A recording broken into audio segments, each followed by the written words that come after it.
الحمد لله رب العالمين والعاقبة للمتقين والصلاة والسلام على سيد الأنبياء والمرسلين وعلى آله وأصحابه الطيبين الطاهرين أما بعد فأعوذ بالله من الشيطان الرجيم بسم الله الرحمن الرحيم واتقوا الله الذي تساءلون به والأرحام إن الله كان عليكم رقيبا صدق الله العظيم. غوث اعظم بمنی بے سر و سامان مددی قبلہ دین مددی کعبہ ایمان مددی بگرداب بلا افتاد کشتی ضعیفانو شکستہ رات و پشتی بحق خواجہ عثمان ہارون مدد کن یا معین الدین چشتی مدد کن یا معین الدین چشتی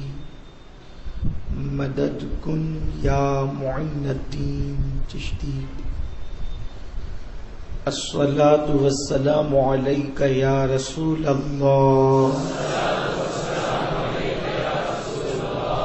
الصلاة والسلام علیک یا نبی اللہ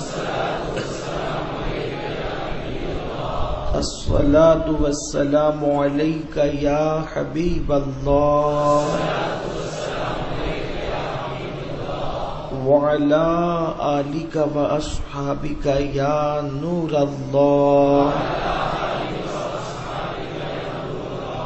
صلی اللہ تعالی علیہ وسلم. آیہ کریمہ کے جس حصے کی تلاوت کرنے کا میں نے شرف حاصل کیا ہے، رب قدیر اس کے متعلق مجھے حق کہنے اور آپ تمامی حضرات کو حق سن کر اس پر عمل کرنے اور اسے عام کرنے کی توفیق عطا فرمائے. آج قطب کوکن حضور سیدی سرکار فقیہ مخدوم علی ماہمی رحمۃ اللہ تعالی علیہ کے عرس کی شب ہے. اسی مناسبت سے میں نے قرآن مقدس کی آیہ کریمہ کے ایک حصے کی تلاوت کرنے کا شرف حاصل کیا ہے. اللہ تبارک و تعالی ہماری مدد فرمائے اور حق میری زبان پر جاری فرما دے اور آپ کو حق سننے، اس پر عمل کرنے اور اسے عام کرنے کی توفیق عطا فرمائے. حضرت مخدوم علی ماہمی رحمۃ اللہ تعالی علیہ اللہ تبارک و تعالی کے جلیل القدر اولیاء میں سے ہے، اور آپ اپنے دور کے علماء میں اور فقہاء میں ایک انفرادی شان رکھتے ہیں. آپ کا دور اہل علم کا دور ہے، آپ کا دور اہل تقوی کا دور ہے، آپ کا دور ایسا عظیم الشان دور ہے جس دور کے اندر ایسی شخصیات زمین کے اوپر موجود تھی کہ جن کی ولایت کے چرچے اور شہرے تھے. آپ جہاں پر ایک ولی کی حیثیت سے مشہور تھے، وہیں پر آپ ایک عظیم فقیہ کی حیثیت سے بھی مشہور تھے، ایک عظیم عاشق رسول، عابد و زاہد، اور خاص طور پر قرآن مقدس کا فہم اللہ تبارک و تعالی نے آپ کو عطا فرمایا تھا. اہل علم آپ کی شخصیت پر بہت اچھی گفتگو کر سکتے ہیں اور کرتے رہتے ہیں، لیکن آپ کی زندگی کا سب سے زیادہ جو نمایاں پہلو تھا، جس نے آپ کی زندگی کے کو چار چاند لگا دیے، وہ آپ کی زندگی کے اندر آپ کی والدہ سے آپ کی محبت تھی، اور ماں کا ادب حضرت سیدنا مخدوم ماہمی رحمت اللہ تعالی علیہ کے اندر بہت زیادہ نمایاں تھا۔ میں آپ کی کرامتوں کا ذکر اگر کروں تو یقیناً اس سے آپ کو فائدہ پہنچے گا، لیکن آج وقت کی ضرورت بھی ہے، اور حضرت مخدوم کو مخدوم کس چیز نے بنایا، حضرت مخدوم ماہمی کو عروج پر کس چیز نے پہنچایا، اگر آپ بنیادی طور پر اس کو دیکھیں گے تو وہ ان کی والدہ کے ساتھ ان کی وفاداری، ماں کے ساتھ ان کی محبت۔ آج لوگ کثرت نوافل ہی کو عبادت سمجھتے ہیں، یا آج کل لوگ کثرت کے ساتھ تسبیح کو عبادت سمجھتے ہیں، یا آج کل لوگ جو ہیں وہ کثرت صدقہ کو عبادت سمجھتے ہیں۔ یقیناً یہ ساری چیزیں عبادت ہے، اس کا انکار نہیں کیا جا سکتا، لیکن ان لوگوں کو یہ دیکھا جاتا ہے جو مسجد کی سیڑھیوں پر بیٹھنے والوں کے ہاتھ میں 10 اور 50 روپے تھماتے ہیں۔ جب آپ ان کی نجی زندگی کا جائزہ لیں گے تو آپ کو پتا چلے گا کہ جو یہاں پر ایک فقیر کے ہاتھ میں 4 دوستوں کے سامنے 50 روپے تھماتا نظر آ رہا ہے یا 10 روپے دیتا نظر آ رہا ہے، یہ ابھی ماں کو صرف اس لیے ڈانٹ کر کے آیا ہے کہ ماں نے اس سے خرچے کا مطالبہ کیا، بیٹا کچھ پیسے تو دے دے تاکہ میں اپنی بیماری کے حوالے سے دواؤں کا انتظام کر لوں۔ تو بیٹا یہ ڈانٹ کر اپنی ماں سے کہتا ہے کہ بڑھاپے میں تمہیں کتنے روپے لگتے ہیں، میں تمہاری بیماری کے پیچھے تنگ آ چکا ہوں، حیران ہو چکا ہوں۔ میرے پیارے آقا صلی اللہ تعالی علیہ وسلم کے پیارے دیوانوں، آج کل ماں باپ کے ساتھ بغاوت یہ فیشن بنتا جا رہا ہے، نوجوان والدین سے دور ہوتے جا رہے ہیں، ماں باپ کو گھر کا کچرا سمجھا جاتا ہے۔ میرے پیارے آقا صلی اللہ تعالی علیہ وسلم کے پیارے دیوانوں، لیکن اچھی طریقے سے یاد رکھیں، ماں باپ کی اطاعت کے بغیر، ماں باپ کو خوش کیے بغیر آپ اگر 40 سال تک کی عبادتیں کر لیں تو بھی آپ منزل مقصود پر پہنچ نہیں سکتے۔ میرے پیارے آقا صلی اللہ علیہ وسلم کے پیارے دیوانوں، آئیے سرکار مخدوم ماہمی رحمت اللہ تعالی علیہ کی بارگاہ میں اس عنوان کے حوالے سے پہنچنے سے پہلے مجھے ایک بات یاد آتی ہے۔ اہل سنت و جماعت کے ایک بہت بڑے بزرگ ہیں جنہیں دنیا سلطان العارفین حضرت سیدنا بایزید بسطامی رحمت اللہ تعالی علیہ کے نام سے جانتی ہے۔ سلطان العارفین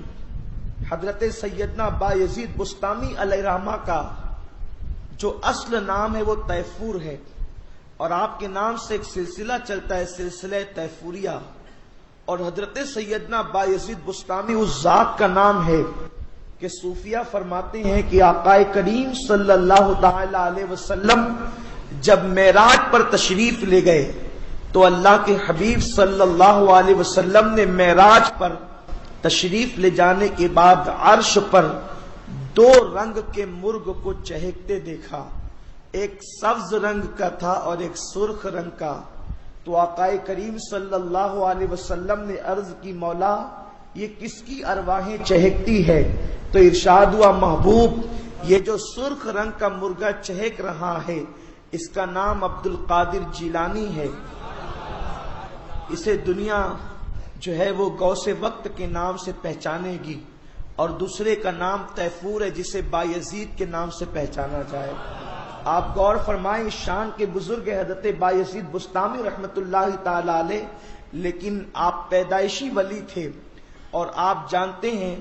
علماء کرام نے لکھا ہے، صوفیہ نے بہت کثرت کے ساتھ ولایت کے حوالے سے بیان کیا ہے کہ ولایت کی کم و بیش 28 منزلیں ہوا کرتی ہے، یعنی ولی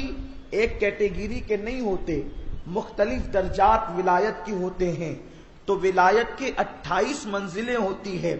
اور ہر منزل میں ولی پہنچنے کے بعد اس کا رنگ، اس کی شان، اس کے مرتبے، اس کے مراتب، اس کے مقامات، اس کے مکاشفات وہ سب الگ الگ رنگ کے اندر ہوا کرتے ہیں اور اس کی کیفیت جدا ہوا کرتی ہے. تو حضرت بایزید بسطامی رحمت اللہ تعالی علیہ پیدائشی طور پر تو ولی تھے ہی، لیکن آپ کو ایک شوق تھا، آپ کو ایک ذوق تھا کہ اللہ تبارک و تعالی ولایت کی جو منزل ہے جسے مقام حضوری کہتے ہیں، اللہ تبارک و تعالی مجھے وہ مقام عطا کر دے. مقام حضوری ولایت کی وہ منزل ہے جب ولی مقام حضوری پر پہنچتا ہے تو وہ اپنے دل کی آنکھوں سے، چونکہ اللہ تعالی کا دیدار ماتھے کی آنکھوں سے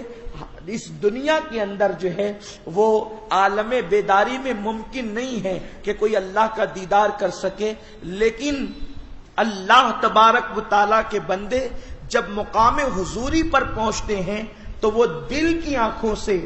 ہر وقت اللہ کا مشاہدہ کرتے ہیں، خدا کا جلوہ وہ ہر وقت دیکھتے ہیں. اور مصطفیٰ جان رحمت صلی اللہ علیہ وسلم کی بارگاہ میں انہیں حاضری نصیب ہوتی ہے. کوئی دن میں 1 مرتبہ، کوئی دن میں 2 مرتبہ، کوئی دن میں 3 مرتبہ.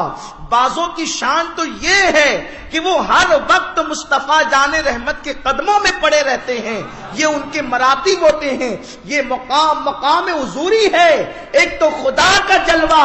دل کی آنکھوں سے مشاہدہ کرتے ہیں، اور دوسرا مصطفیٰ جان رحمت صلی اللہ علیہ وسلم کی بارگاہ میں ان کو حاضری کے مواقع نصیب ہوتے ہیں. دنیا دیکھ رہی ہوتی ہے کہ وہ گردن جھکا کر کے گھر میں بیٹھے ہیں، لیکن وہ گردن جھکا کر بظاہر تو گھر میں ہوتے ہیں لیکن وہ جلوہ یار کے اندر گم رہا کرتے ہیں. یہ ان کے مقام ہوتے ہیں. حضرت بایزید بسطامی اسی مقام کو پانا چاہتے تھے، اسی مقام پر پہنچنا چاہتے تھے جسے مقام حضوری کہتے ہیں. اسی تڑپ کے اندر رات و دن عبادت کرتے ہیں، اسی کے اندر جو ہے وہ اپنا وقت لگاتے ہیں. ایک دن خیال آتا ہے وہ مقام ملتا کیوں نہیں. ماں کے پاس آتے ہیں، ماں کماتا بھی ہوں، آپ کی خدمت بھی کرتا ہوں، ماں ایک کام کرو،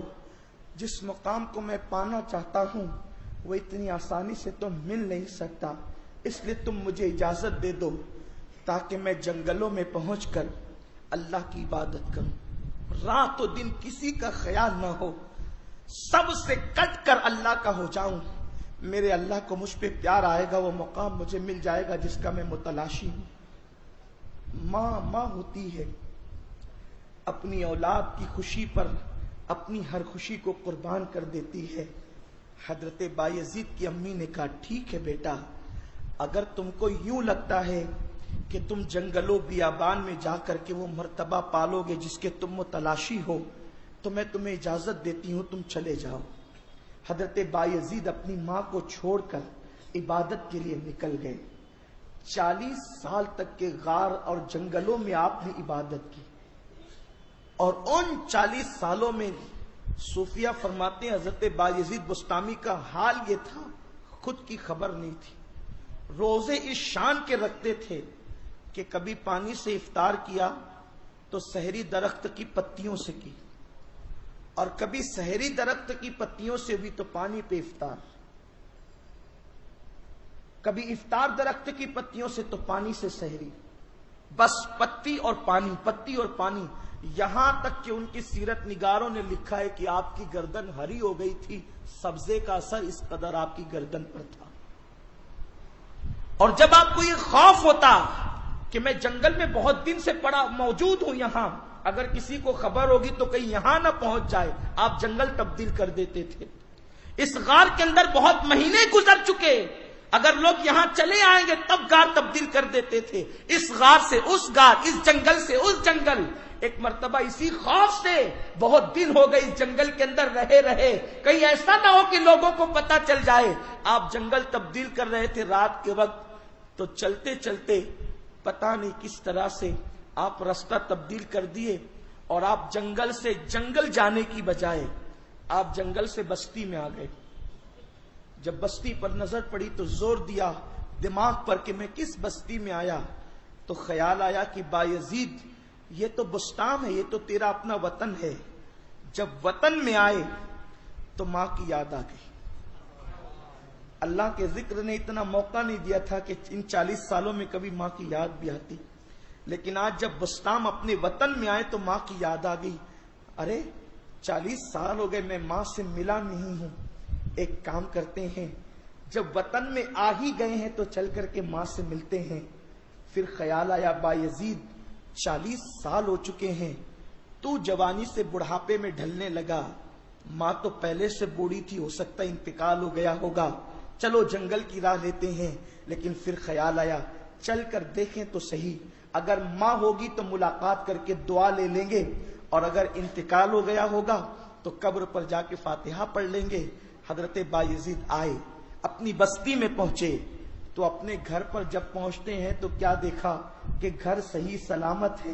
گھر کو صحیح سلامت دیکھ کر کے یقین ہو گیا کہ ماں کا انتقال نہیں ہوا بلکہ ماں موجود ہے۔ آپ جو ہے سوچتے ہیں چلو ماں کو بیدار کر کے مل لیں اور پھر اپنی راہ لیں۔ پھر دل میں خیال آیا بایزید تو کیسا انسان ہے، 40 سال سے تو ماں کو چھوڑ گیا تھا، اب ماں سو رہی ہے، ہو سکتا ہے عبادت کر کے ابھی سوئی ہوگی، تو ماں کو اٹھاتا کیوں ہے، ماں کو بیدار کیوں کرتا ہے، ماں کی بے ادبی کیوں کرتا ہے۔ حضرت بایزید نے دل میں خیال لایا کہ ماں کو اٹھانا بے ادبی، ماں کی نیند میں خلل پیدا کرنا بے ادبی، تو اپنے گھر کی چوکھٹ پہ بیٹھ گئے، چلو ماں جب بیدار ہوں گی، جب ماں اٹھے گی تو ملاقات کر لیں گے، آپ انتظار کر رہے ہیں جلدی سے صبح ہو جائے تاکہ ملاقات ہو جائے ماں سے ملنا ہو جائے اور جلدی سے میں جنگل کی راہ لے لوں۔ حضرت بایزید بستامی کے دل میں بیٹھے بیٹھے ایک خیال آتا ہے، بایزید 40 سال ہو گئے تو نے ماں کو نہیں دیکھا،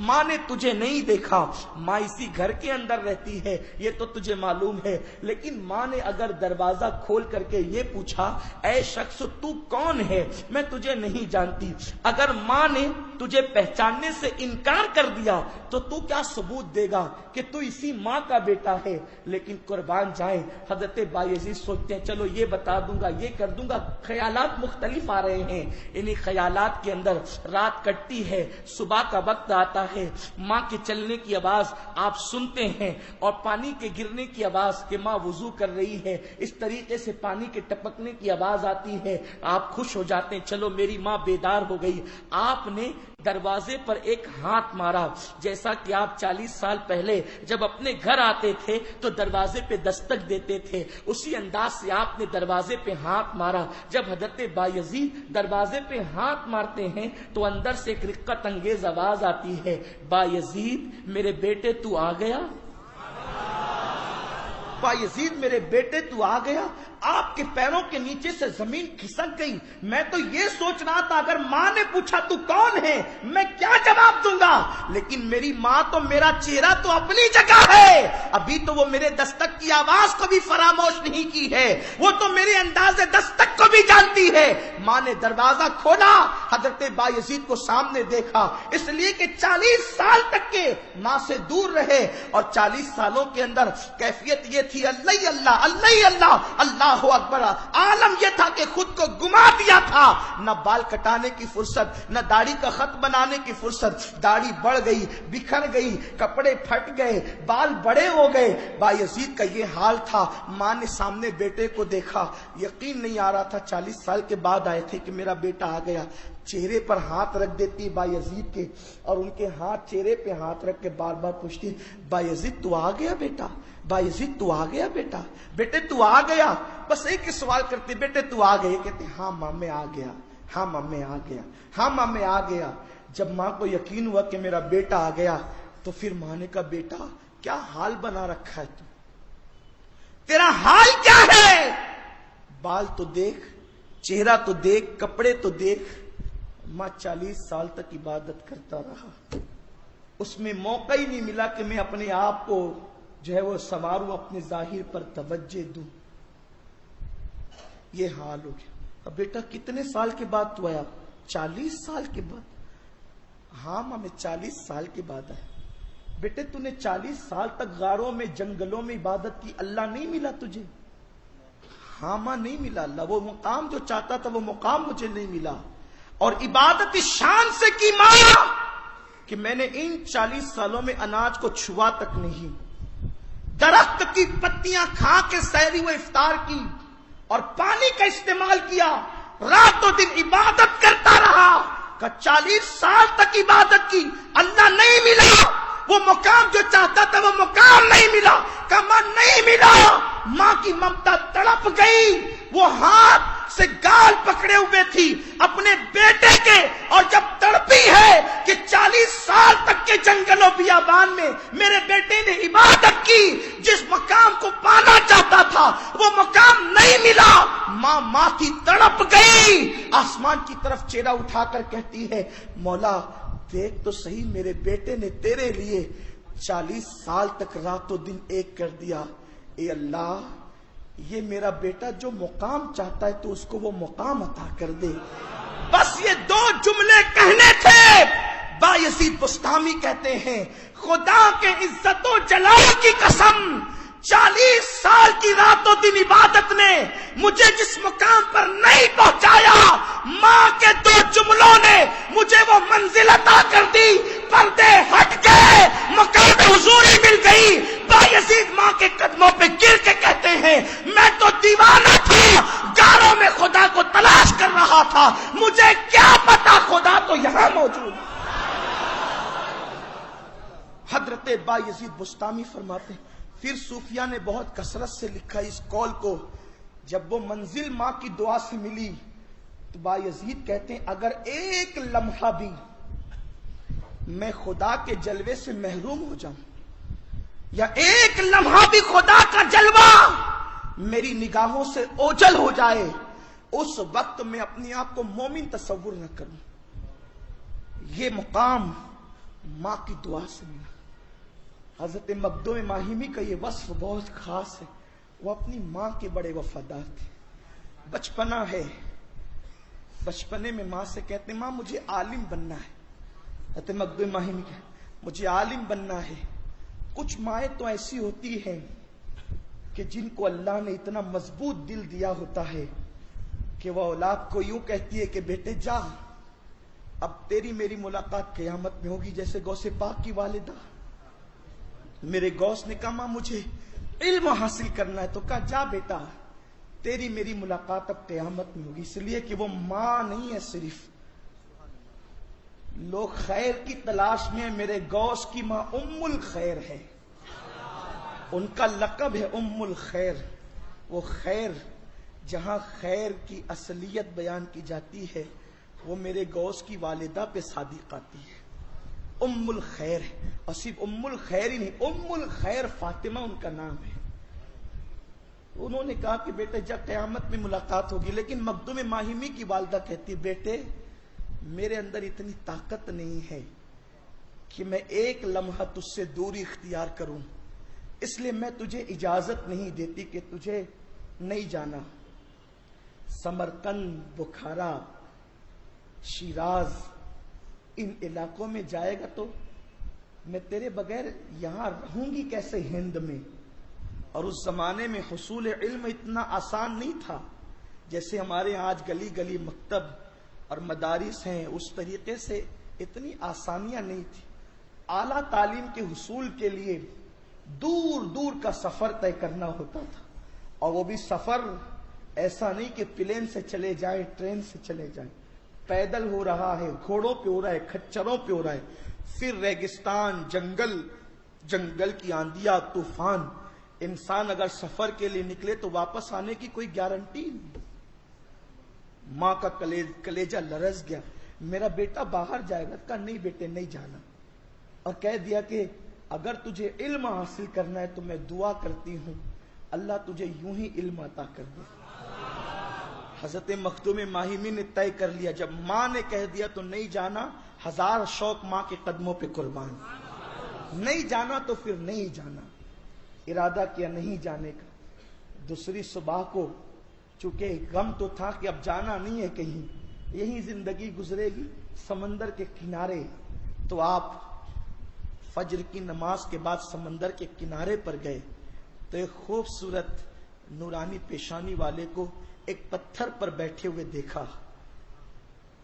ان کے قریب گئے، اس لیے کہ کچھ چہرے ایسے ہوتے ہیں جہاں بڑی کشش ہوتی ہے، آدمی نہ چاہ کر بھی وہاں کھینچا کھینچا چلا جاتا ہے۔ تو مخدوم ماہمی نے بھی کچھ ایسا ہی چہرہ اس صبح کو سمندر کے کنارے دیکھا تھا، بلکہ یوں محسوس ہوتا تھا جیسے اس دن